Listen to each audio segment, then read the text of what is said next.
Bonjour les petits scientifiques. Donc aujourd'hui, séance de correction d'exercice sur la partie couleur. Nous allons corriger les exercices numéro 18 à 21. C'est parti! Donc j'espère que vous avez réussi à faire le QCM. Et donc c'est parti pour la correction du numéro 18. Quelle synthèse? Dans une discothèque, des faisceaux de lumière colorés se superposent afin de créer des effets de couleur. On vous demande d'indiquer si les couleurs perçues s'interprètent à l'aide de la synthèse additive ou de la synthèse soustractive. Et ensuite, si les faisceaux jaunes et cyan de la photo se superposent sur le sol noir de la scène, quelle est la couleur que l'on observera? Donc ici, on a la superposition de faisceaux de lumière. On est donc en synthèse additive, puisque la synthèse soustractive, elle, concerne la superposition de pigments en peinture ou de filtres colorés.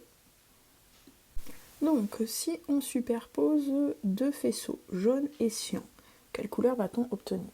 Un faisceau de couleur jaune est en fait issu de la superposition d'un faisceau de couleur rouge et de couleur verte. Le deuxième faisceau, cyan, lui, est issu de la superposition d'un faisceau de couleur bleue et de couleur verte, puisqu'ici on est en synthèse additive et que les trois couleurs primaires sont le rouge, le vert et le bleu, RVB. Donc si on superpose du jaune et du cyan, en fin de compte, on superpose les trois couleurs primaires et on obtient donc du blanc. Donc maintenant l'exercice numéro 19, un ballon de foot et des lunettes de soleil. Un peu particulière, je vous l'accorde. Un enfant joue au foot avec un ballon de couleur cyan. On vous demande d'expliquer la couleur de ce ballon, éclairé par de la lumière blanche, en précisant quel est le type de synthèse mise en jeu, et en précisant les lumières absorbées et diffusées par le ballon. Ensuite, dans une deuxième étape, l'enfant porte des lunettes de soleil de couleur jaune.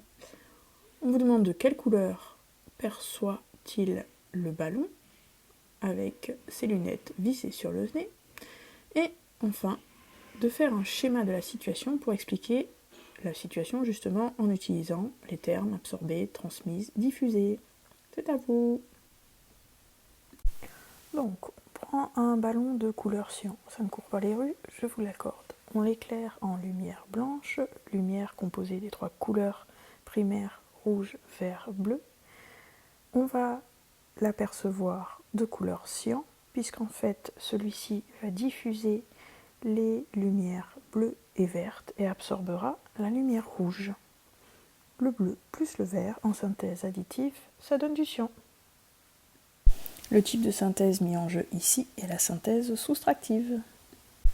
Donc maintenant pour la deuxième et la troisième question, l'enfant met ses lunettes de soleil avec des verres de couleur jaune un peu particulière sur le bout du nez. Comment va-t-il percevoir le ballon, sachant qu'il a donc des filtres jaunes devant les yeux? Il va le percevoir de couleur verte. On va schématiser cette situation. Donc notre ballon cyan, éclairé en lumière blanche en couleur rouge, vert, bleu, va absorber les lumières rouges et diffuser les lumières bleues et vertes. Ces lumières bleues et vertes sont donc les lumières incidentes au niveau des lunettes jaunes. Ces lunettes jaunes absorbent le bleu et transmettent uniquement le vert et le rouge, mais étant donné qu'il n'y a que des radiations bleues et vertes comme radiations incidentes, elles ne transmettront que les radiations, les couleurs vertes. Le ballon sera donc perçu par le petit garçon de couleur verte. Exercice numéro 20, l'impression. Revenons à l'imprimante de Janine. Donc on souhaite imprimer cette image, des jolies chutes sur une feuille blanche à l'aide d'une imprimante à jet d'encre. Parmi les trois cartouches, jaune, magenta et cyan, indiquez lesquelles sont utilisées pour donner ces teintes.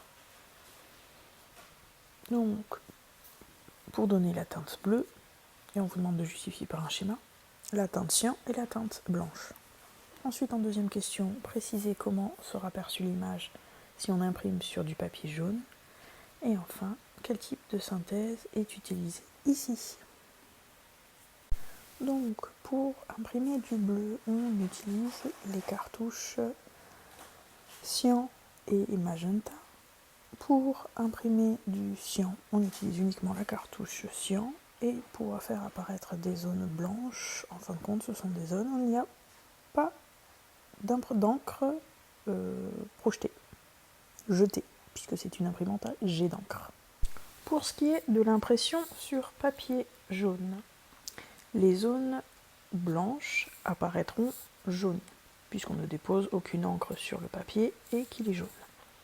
Ensuite, pour les zones cyan, on dépose une encre cyan sur le papier jaune. Le papier absorbe les radiations bleues, l'encre absorbe les radiations rouges, donc les seules radiations qui sont diffusées sont les radiations vertes. Les zones voulant être imprimées en cyan sont perçues comme vertes. Pour les zones où on a une impression en bleu, on a le papier qui est jaune, qui absorbe les radiations bleues. Par-dessus, on a de l'encre cyan qui absorbe les radiations rouges et de l'encre magenta qui absorbe les radiations vertes. Donc au bilan, les radiations rouges, bleues et vertes sont absorbées. Il n'y a donc pas de lumière qui est transmise. Les zones apparaîtront en noir. Après un petit retour sur les imprimantes de Janine, revenons sur les écrans et les LED RGB de Fredoche. Donc, exercice 21, un écran d'ordinateur. Chaque pixel d'un écran d'ordinateur est constitué de 3 luminophores, rouge, vert et bleu, RVB, qui peuvent prendre chacun 256 valeurs d'intensité lumineuse différentes. L'intensité 0 pour un luminophore correspond à l'absence de lumière, luminophore éteint, et la valeur maximale, 255, correspond à l'intensité lumineuse maximale. En effet, entre 0 et 255, vous avez bien 256 valeurs. On vous demande de montrer que cet écran permet d'obtenir plus de 16 millions de couleurs différentes et de recopier le tableau pour le compléter. Donc pour ce qui est du calcul du nombre de couleurs que l'on peut obtenir avec un écran composé de LED de luminophores RVB. Chaque luminophore peut prendre 256 valeurs. On a donc toutes les combinaisons possibles sur les 3 luminophores. Donc 256 possibilités sur le rouge, fois 256 possibilités sur le vert, fois 256 possibilités sur le bleu. Ça nous fait 256 au cube. Et si vous tapez ça sur votre calculatrice, vous obtenez 16 777 216 couleurs précisément, soit environ 16 millions de couleurs. Donc on va refaire ici un petit point sur notre synthèse additive en allumant les différentes LED l'une avec l'autre, avec simplement l'intensité maximale ou intensité nulle. Donc si on a LED, uniquement LED rouge, on obtiendra du rouge. J'oublie la première colonne. Si on n'a aucune LED, ça sera du noir.